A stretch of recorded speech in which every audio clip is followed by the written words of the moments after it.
Hey guys, it's RealSlimKatie here from Geek, Gourmet, and I'm coming at you with another one shot. And today we're talking about X-Men 97. And if you haven't seen it yet, don't fret, because I'm about to give you 5 reasons why I really want you to watch it.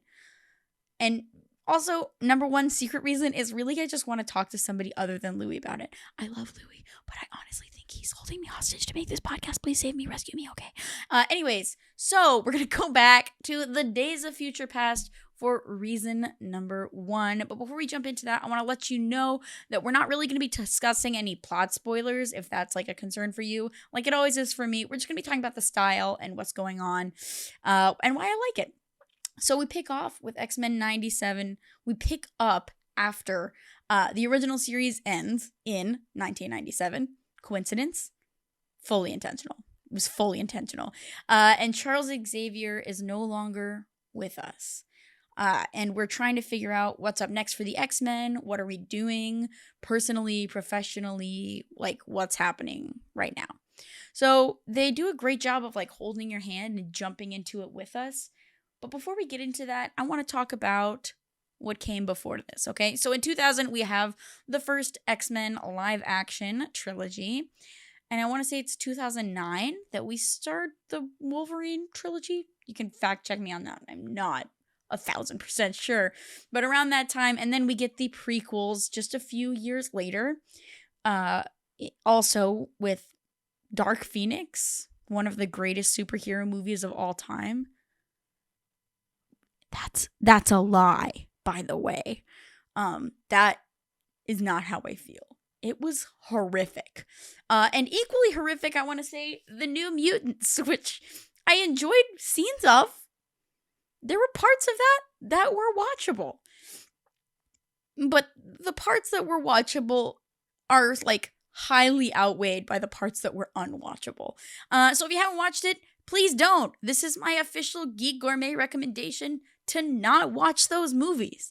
Save your time. So we have all this stuff. If you are into comic books, superheroes, the like, you know who the X-Men are. You do not need to watch any of these movies to be informed and to be ready to jump into the series, okay? Honestly, I think the quality, like what you make up for in the first episode of the show could tell you more and in a more exciting way than like all of the prequels combined. I'm not trying to hate.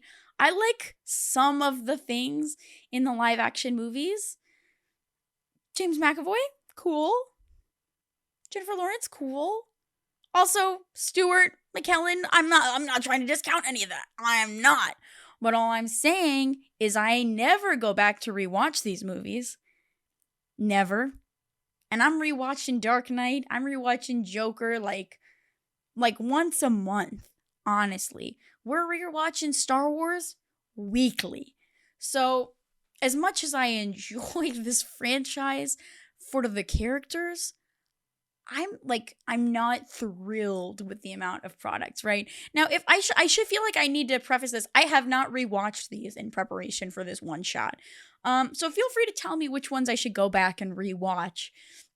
I have seen all of them. Like, they're in my brain somewhere, but they're not memorable, which is honestly the most important thing for me to remember, right? Like, as far as I couldn't tell you which specific like things happen in each of the movies, and that just tells me that it's not in my heart to go back and rewatch those. So let's keep moving forward onto reason number 2. There's a certain nostalgia factor that comes with this show. If you were a 90s or early 2000s kid, you probably have some love for these Saturday morning cartoons, these serial shows, Spider-Man, Superman, things that are non-superhero, like Powderpuff Girls, whatever. Did I say Powder Puff? Yeah, I did. I said Powder Puff. Somebody should take my geek card away.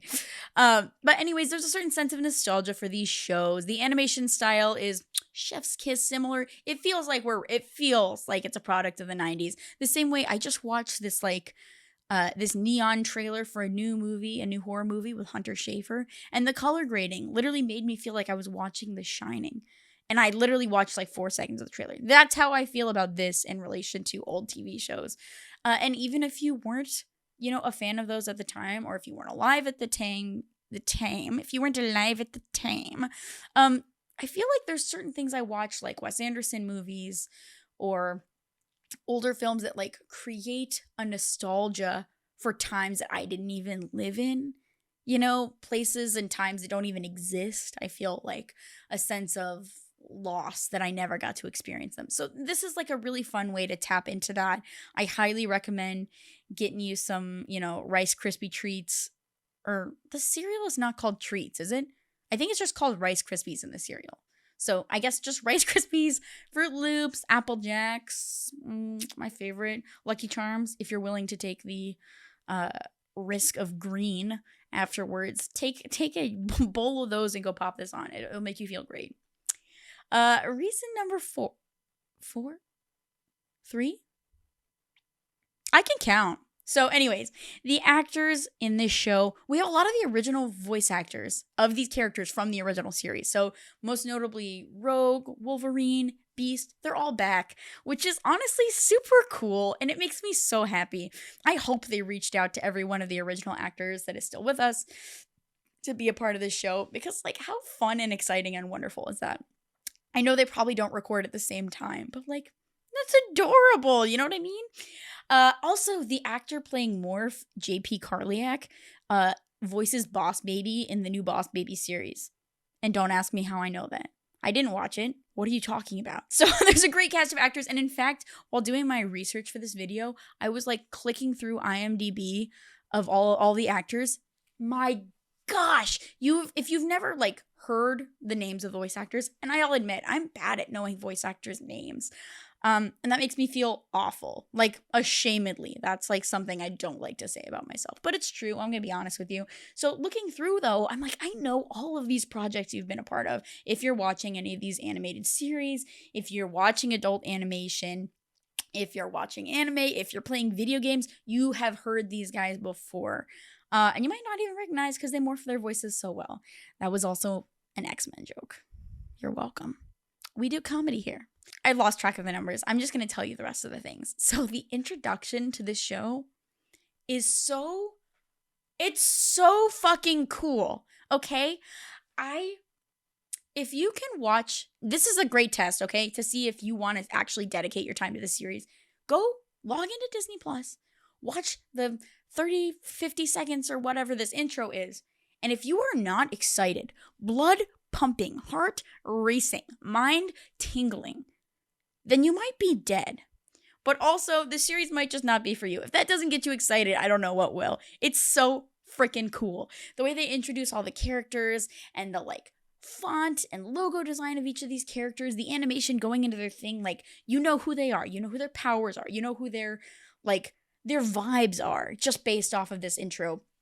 And it's super, super awesome. That's just another way that the show helps you, like, figure it out. Also, in the outro of the show, they, like, go through, like, you're in a video game, like, loading screen, choose your character kind of thing. And it, like, recaps the powers of all the characters so that by the time you get to combat, you already are reminded of what everybody is capable of, which is so fun. It's so cool.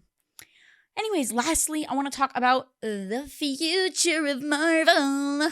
I see us moving towards the next phase of Marvel. Obviously, a lot of this is speculation. We do know that there is going to be an X-Men live-action movie produced by Marvel, but I will say this show, to my understanding, is not a part of the Marvel, like the current MCU timelines canon. So this is great. Like, if this is a wonderful show, but also if you're only going to watch it so you can be like caught up for live action projects, that's not a good reason to watch this show. You're going to be disappointed.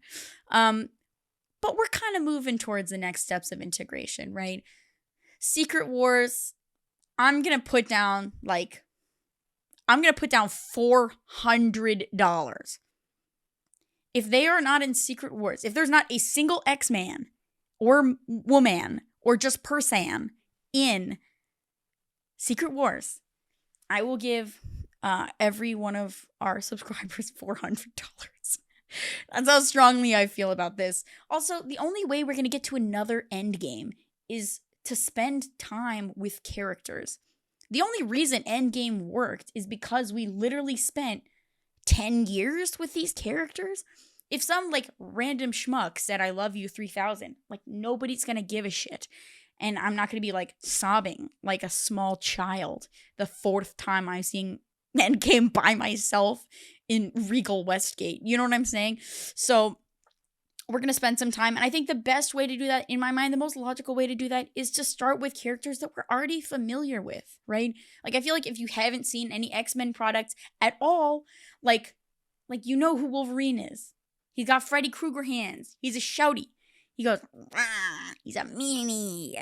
So, like, you have, like, the idea of who these characters are.